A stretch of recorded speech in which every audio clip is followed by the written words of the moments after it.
Amados e meus queridos irmãos, nós estamos de volta para trazermos mais uma videoaula.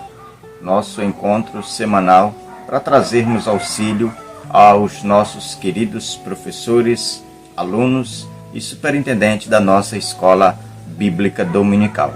Nesta feita, nós queremos trazer um breve e sucinto comentário sobre a lição de número 5. E o tema da lição, o servo enfrenta a incredulidade. Marcos 6. Semana passada a gente estudou um pouquinho sobre o capítulo 5, onde falava sobre a autoridade do servo, a autoridade de Jesus. Aqui no capítulo 6 nós vamos aprender um pouquinho mais sobre a incredulidade, um dos inimigos do ministério de Cristo, ou um dos maiores, que é a incredulidade.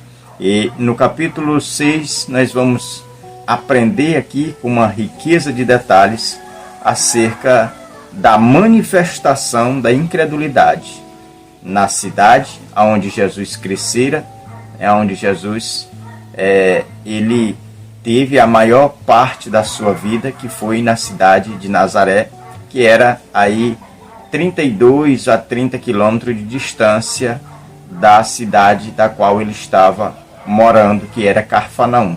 Então Jesus ele vai voltar à cidade de Nazaré, isso porque a gente vai aprender que Jesus também ele é Deus, e é um Deus de segundas oportunidades. Ele sempre dá uma segunda oportunidade.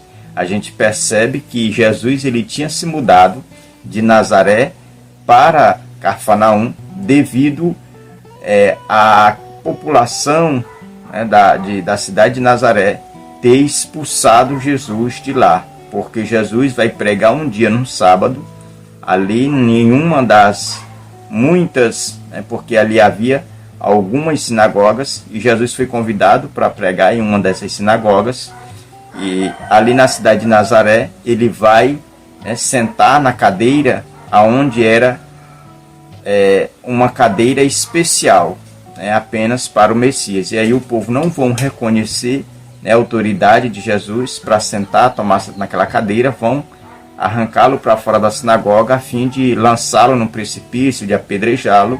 Vai ser onde Jesus vai se mudar para Cafarnaum. Mas aqui no capítulo 6 de Marcos a gente vai ver que Jesus ele vai voltar a Nazaré pela segunda vez. E aqui é onde ele vai se deparar com a incredulidade dos seus conterrâneos. A gente vai ver que a cidade de Nazaré inteira vai desprezar Jesus, o ministério de Cristo. A gente também vai ver a incredulidade aqui no capítulo 6, descrita pelas autoridades da época, que vai ser Herodes.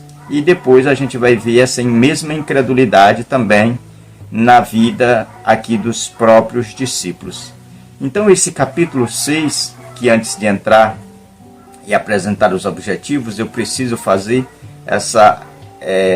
vamos dizer que esse apanhado de informações sobre o capítulo 6. A gente vai ver que aqui no capítulo 6, ele vai iniciar falando sobre o retorno de Jesus a Nazaré, depois vai continuar falando sobre Jesus entrando ali ou estando com os seus discípulos, e aonde as informações vão chegar diante ali de Herodes, e Herodes ele vai achar que Jesus é o mesmo João Batista. E aonde a gente vai ver que João Marcos, o autor do Evangelho, ele vai continuar escrevendo essas informações, dizendo que Jesus vai saber da morte de João Batista. Jesus vai para um lugar ermo a fim de descansar, pois os discípulos, a comitiva de Jesus ali estava sem tempo, devido às multidões e irem sempre ao seu encontro. Jesus vai procurar um lugar ermo para ficar ali, tirar uns dias de folga com seus discípulos, mas quando Jesus chegar lá, a multidão já está o esperando. E aonde nós vamos ver que o texto vai dizer que Jesus vai ter misericórdia da multidão, pois a multidão estava como ovelhas sem pastor. Ele vai começar a ensinar, e ali vai ser o palco de um dos grandes milagres de Jesus, que vai ser a transformação ou a multiplicação dos pães e peixes. E aonde a gente vai ver que a popularidade de Jesus já estava grande, mas depois deste milagre vai aumentar muito mais. E sabe por quê? Porque aqueles que estavam em volta de Jesus ou à procura de Jesus por segundos interesses, vai duplicar esse número, porque agora eles vão ver em Jesus um provedor de pão, de alimento. E a gente vai ver que neste cenário deste milagre, ali vai também aparecer a incredulidade que é dos discípulos. Então esse capítulo 6, ele tem essas muitas informações sobre, vamos dizer que a aparição, né, da incredulidade, tanto na vida dos nazarenos como do próprio Herodes e até mesmo dos discípulos. Nós vamos aprender, né, nesse capítulo 6 sobre esse importantíssimo tema que é o enfrentamento da incredulidade. E a gente vai ver que este assunto não é um assunto que ficou preso no espaço ou no tempo de Jesus. Ele continua permeando a sociedade atual.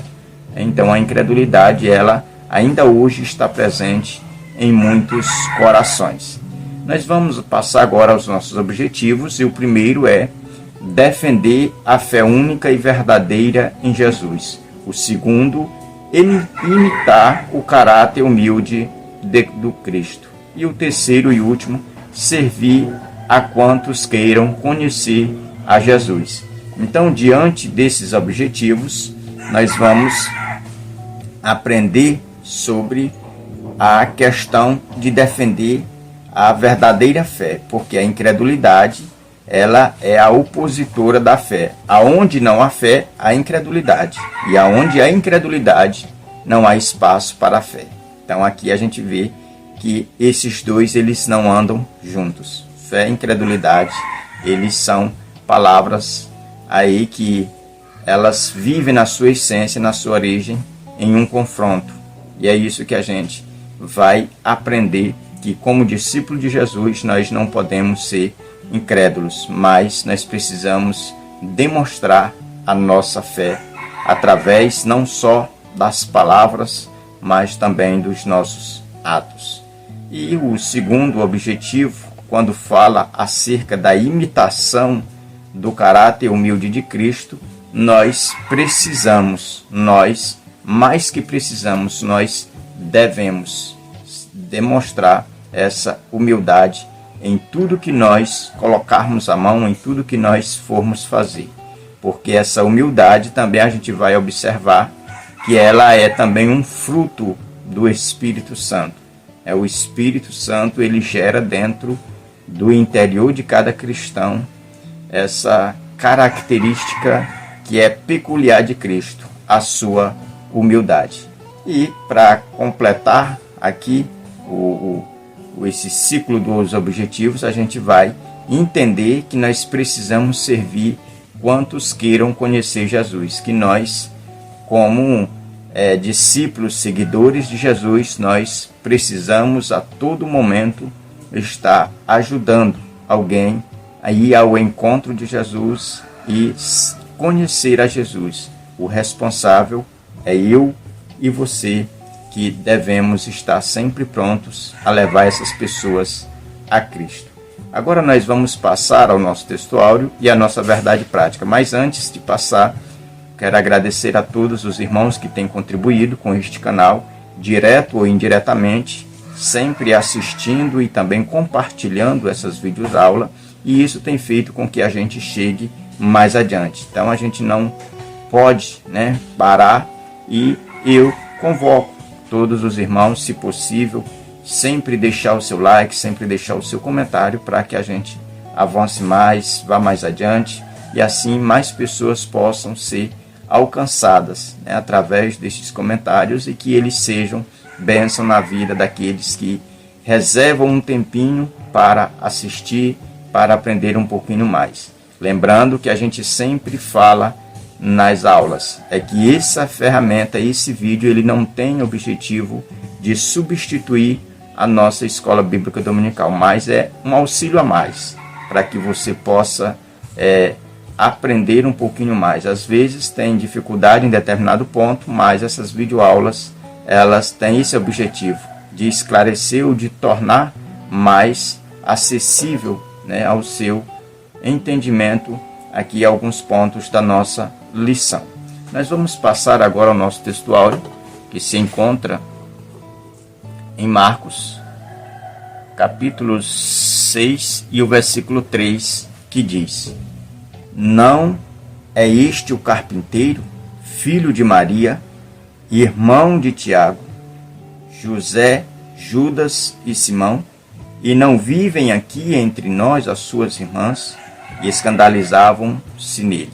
Então nós percebemos aqui no nosso texto áureo que aqui é uma manifestação pública da incredulidade dos nazarenos. Nós observamos que os nazarenos, eles estão falando em uma voz só acerca da origem ou da criação de Jesus. E isso vai ser uma barreira, um impedimento para que no coração deles gerem fé. Isso a gente vai aprender no primeiro ponto da nossa lição com mais riqueza de detalhe. Agora nós vamos para a nossa verdade prática. O Senhor Jesus, ele triunfa até sobre a incredulidade dos seus discípulos. Então a nossa verdade prática, ela nos reafirma esse conceito da autoridade de Cristo, que Cristo ele tem autoridade para, de uma certa forma, sobrepor até mesmo a incredulidade dos seus discípulos. Que Cristo ele é um mestre por excelência, ensina até em cima da incredulidade dos discípulos. Os discípulos eles estavam, de uma certa forma, em uma situação aonde eles olhavam para a esquerda, olhavam para a direita, olhavam para frente e olhavam para trás e não viram ali nenhuma saída. É aonde eles vão até Jesus e pedir a Jesus que libere, que dê as bênçãos apostólicas, que termine aquele culto, aquela reunião, para que as multidões elas fossem dispensadas para buscar o que comer. E é aonde a gente vai ver que Cristo ele não despede ninguém de mãos vazias.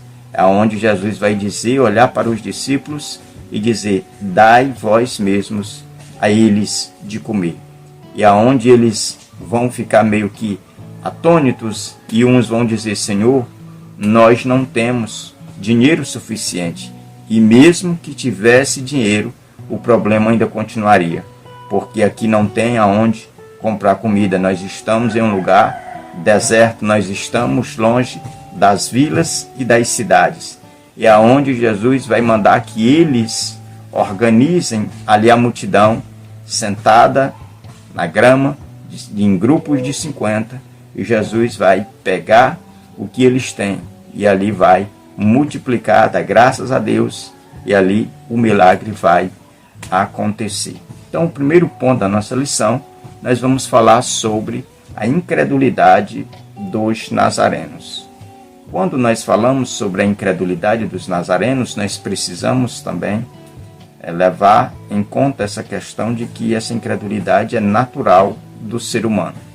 O homem natural, ele dispensa sobre todo o ambiente essa incredulidade, essa falta de fé em Deus. Quando nós olhamos para a sociedade contemporânea secular, nós percebemos que os homens eles estão longe de Deus, por eles não ter essa fé. Então eles têm essa incredulidade, é algo natural da natureza terrena, é produzir ou aumentar a produção dessa incredulidade. A gente vai ver que não é diferente na vida dos nazarenos. O primeiro tópico da nossa lição, do nosso primeiro ponto, fala sobre o local de incredulidade.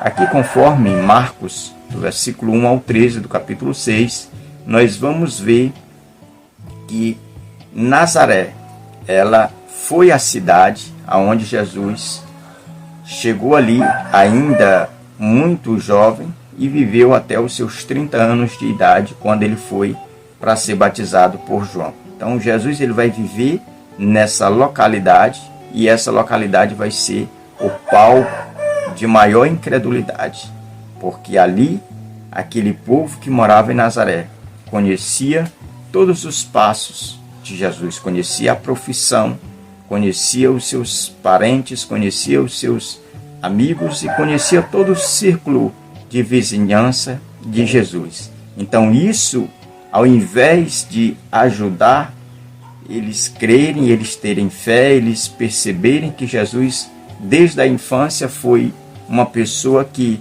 foi consagrada ao Senhor, que teve uma vida diferente, isso vai servir de obstáculo, de barreira, para que este local seja palco dessa incredulidade. E a gente precisa destacar que, às vezes, a convivência com o sagrado acaba afastando as pessoas, porque as pessoas acostumam com algo que é consagrado, que é sagrado, e às vezes acaba aqui banalizando. É o que a gente vai ver no Antigo Testamento, na vida dos filhos de Eli, na vida dos filhos de Samuel, na vida do filho do rei Ezequias. Então tudo isso a gente vai observar, que por eles estarem ali envolvidos com algo que era consagrado, que era sagrado, eles acabaram banalizando. Então a gente vai ver que Nazaré aqui, ela vai ser esse palco de incredulidade. Agora a gente vai passar para o tópico 2, falar um pouquinho sobre os efeitos dessa incredulidade. A gente vai ver que incredulidade, ela vai gerar um efeito, e esse efeito ele vai ocasionar um efeito cascata, que é aquele efeito onde uma peça vai impedindo outra peça, né, de alcançar o seu objetivo. A gente olhando, né, para esse texto, a gente percebe isso, que a fé de alguns que estavam próximos foi também contribuindo para que outros que estavam mais longe não alcançassem o milagre. É tanto que a gente vai ver que aqui o capítulo vai descrever que ali foi feito 1, 2 milagres, poucos milagres em relação às outras cidades, porque aqueles que conheciam a casa de Maria, que conviveram com Jesus, foram espalhando essa mensagem, dizendo: nós conhecemos esse Jesus, nós não vimos eles estudar ou se formar em nenhuma escola rabínica, nós não conhecemos ele tendo essa intimidade. Então, eles começaram a difundir nas entrelinhas das palavras que eles professavam, de que Jesus era um usurpador, de que Jesus ele não tinha aquele mérito para operar esses sinais e maravilhas. Então, essa incredulidade, ela foi, de uma certa forma, ela foi contagiando, né, todos os ouvintes de Nazaré, a tal ponto dessa incredulidade impedir a operação de Jesus. Se há algo que pode impedir o agir de Deus na vida do homem, chama-se incredulidade. E a prova maior é aqui, aonde a gente vai ver na cidade de Nazaré, que ela vai causar efeitos desastrosos. A cidade de Nazaré, ela vai continuar com seus doentes, vai continuar com seus enfermos, vai continuar com seus endemoniados. Por quê? Porque ela foi ou se mostrou incrédula, a ponto de dizer que não havia mais jeito, de que Jesus não podia operar esses milagres e maravilhas. A gente vai ver o terceiro tópico falando sobre as reações à incredulidade.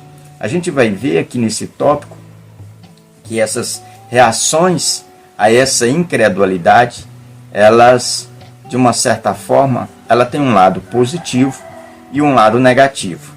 Porque a gente vai observar que Jesus ele não vai desistir, né, aqui da cidade de Nazaré.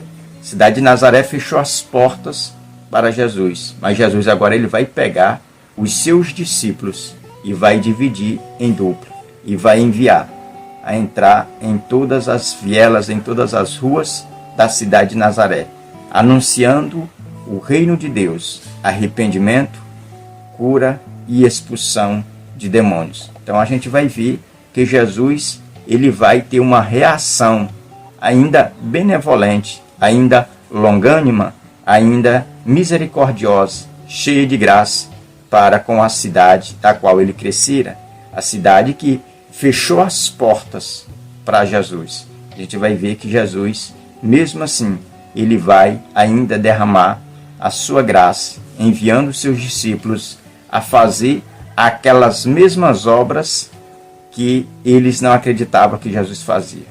Jesus não vai, mas os seus discípulos vão, porque os discípulos estavam debaixo dessa autoridade. Aonde eles chegavam, eles pregavam, anunciavam o reino de Deus, professavam os mesmos milagres que Jesus realizara. O segundo ponto da nossa lição fala sobre a incredulidade de Herodes. Aqui no primeiro tópico a gente vai ver um breve conceito de informações acerca de quem foi esse Herodes. E o primeiro tópico fala o homem devasso. A gente percebe que a nossa lição ela vai trazer essa primeira característica, um homem devasso. A gente vai ver o porquê que o comentarista da nossa lição ele o descreve em primeira instância Herodes Antipas como esse homem devasso. A gente vai ver que Herodes o Grande era o pai desse Herodes Antipas. Herodes o Grande foi o que governara antes até mesmo de Jesus nascer. Esse Herodes o Grande, ele era um homem louco, um homem que teve mais de 10 casamentos, era um homem que matava ou mandava matar todas as suas mulheres porque ele era meio que lunático, psicopata, e aí ele vai mandar matar todos os seus parentes, vai matar mulheres, vai matar filhos, a fim de não perder ali o seu trono, o seu cetro. E a gente vai ver que essa loucura dele vai levar ele à morte. E o texto vai dizer que ele vai morrer porque não vai dar glória a Deus. Então a gente vai entender que esse Herodes o Grande, ele vai morrer, estava debaixo da autoridade de Roma. Quando ele morre, o Império Romano, que era o império que estava governando ali todas aquelas regiões, ele vai pegar todo o império desse Herodes o Grande e vai dividir em 4 partes.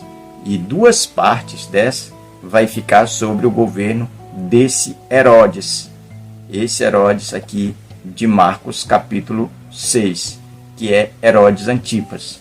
Esse vai governar, e os outros irmãos dele vai governar as outras 3 partes. Inclusive uma das partes que era governada por Herodes Filipe, que era esposo dessa mulher, da qual é Herodias, que vai ser esposa aqui de Herodes Antipas. Então, o nome Herodes, praticamente, ele não é um nome, ele é como se fosse um título.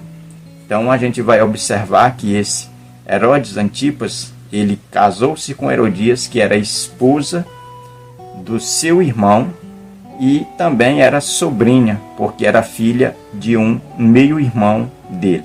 Então a gente vai ver que aqui havia todo tipo de pecado. E é nesse quesito que a gente vai ver a manifestação de João Batista condenando essa prática, dizendo que Herodes estava errado em viver com uma mulher adúltera e, portanto, ele também era um adúltero. E a gente vai ver que João Batista, por tomar essa posição de dizer que o certo é certo e vai continuar sendo certo, ele vai ser condenado à prisão. E depois a gente vai ver que ele vai ser mandado ser executado. E a execução de Jesus, ou a execução de João, ele vai ser o motivo pelo qual Jesus ele vai ter que se ausentar para um lugar deserto. E aonde Jesus vai realizar ali esses milagres da multiplicação de pães. E a gente vai ver que todas essas histórias elas estão entrelaçadas. Então a gente vai aprender no decorrer aqui dessa videoaula. O segundo tópico, o homem perturbado. A gente vai ver nesse tópico todas as perturbações relatadas aqui com base em Marcos acerca desse Herodes Antipas. A gente vai perceber que esse Herodes, ele não era um homem equilibrado. A sua consciência lhe acusava dia e noite, por ele ter cometido atrocidades, e ainda a atrocidade maior que foi de atentar né, ou tirar a vida de João. E a gente vai observar que esse Herodes, devido ele ter mandado tirar a vida, né, de João Batista, mas João Batista morreu para o povo, mas para ele João Batista estava vivo na consciência dele. E é tanto que ele vai viver perturbado a tal ponto de alguém chegar para ele e dizer: olha, Herodes, tem um pregador aí da Galileia, pregando e anunciando o reino de Deus. Aí aonde ele vai achar e dizer: é por acaso João Batista que ressuscitou dos mortos? Então você percebe que a loucura dele estava em um grau tão avançado que ele achava que João Batista não tinha morrido. Mesmo sem cabeça, ele tinha ressuscitado para lhe atormentar. Então a gente percebe que este homem, ele acabou com que, através dos seus traumas, através da sua vida devassa, ele acabou criando dentro dele mesmo essa perturbação. E isso foi lhe incomodando pelo resto de toda a sua vida. Então a gente observa aqui, nesse segundo tópico do ponto 2, que esse homem perturbado, através dessas loucuras, ele vai achar que Jesus é o mesmo João Batista.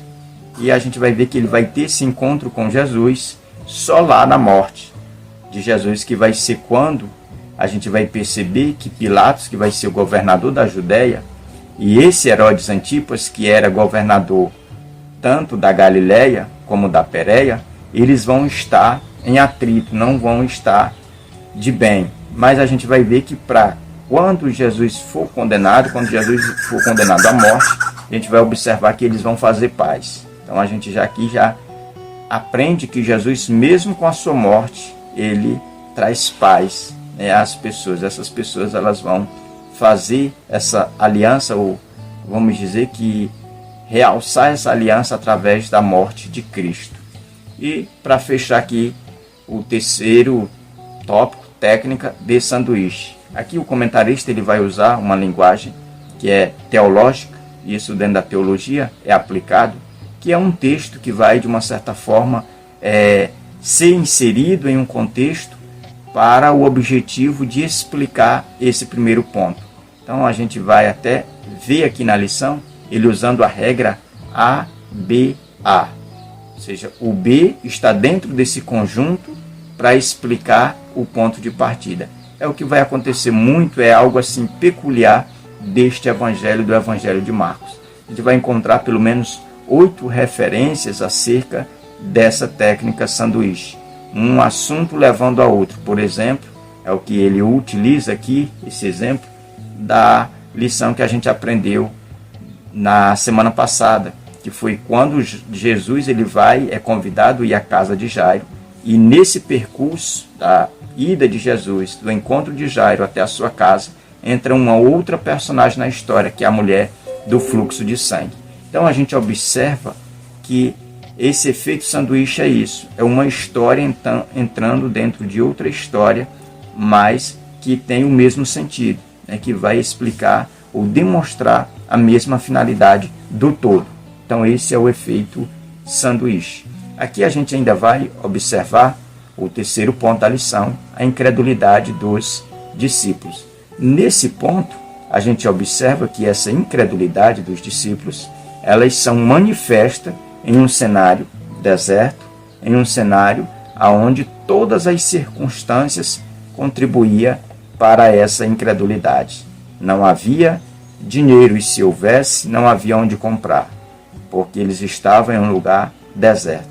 Então, a gente observa que a nossa natureza terrena, ela toma as decisões, ou ela demonstra essa incredulidade de acordo com a realidade, com a circunstância. E a fé já é algo que é sobrenatural.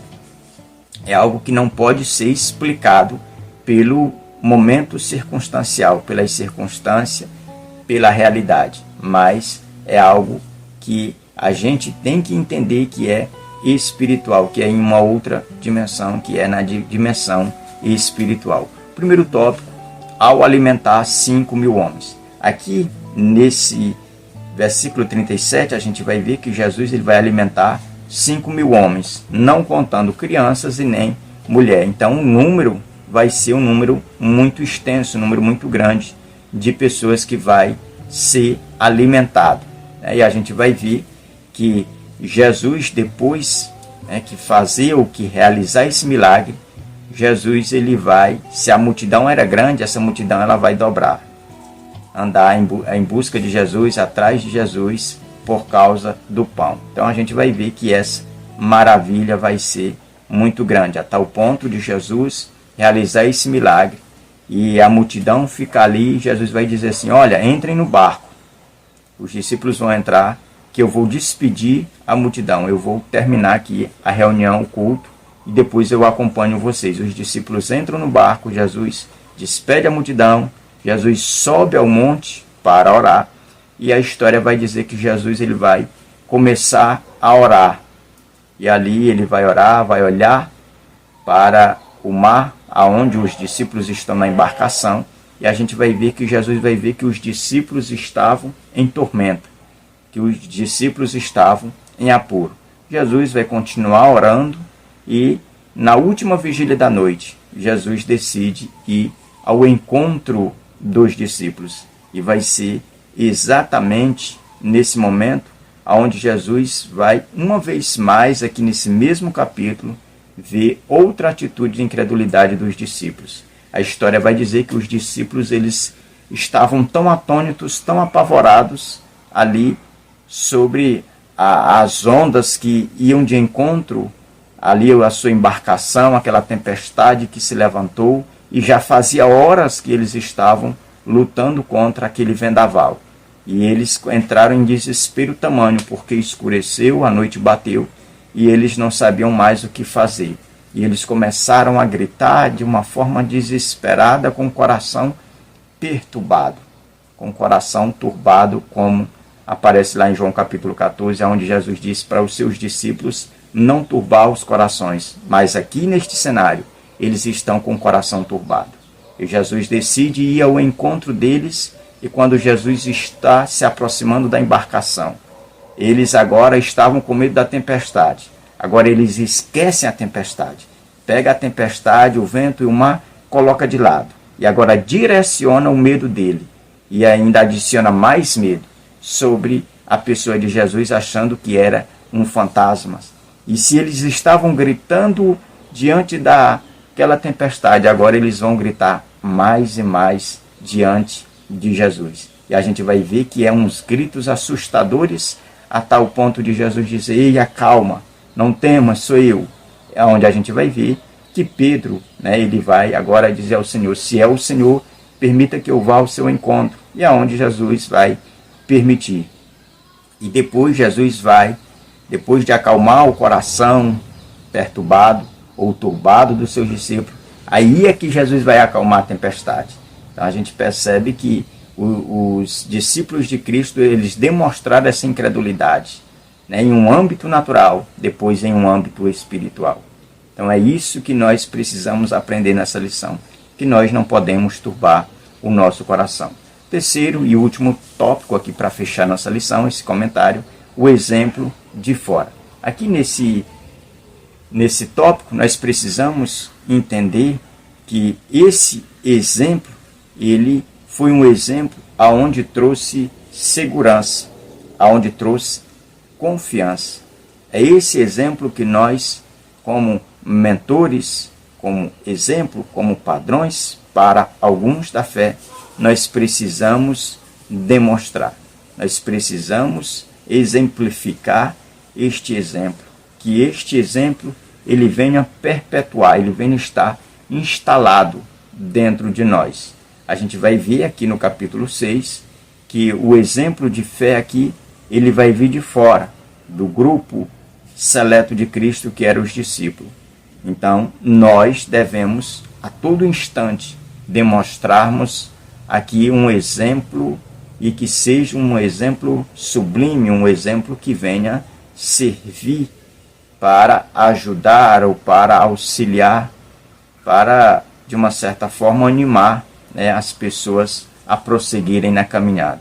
Então eu quero agradecer a Deus por essa oportunidade e que Deus continue nos abençoando. A paz do Senhor.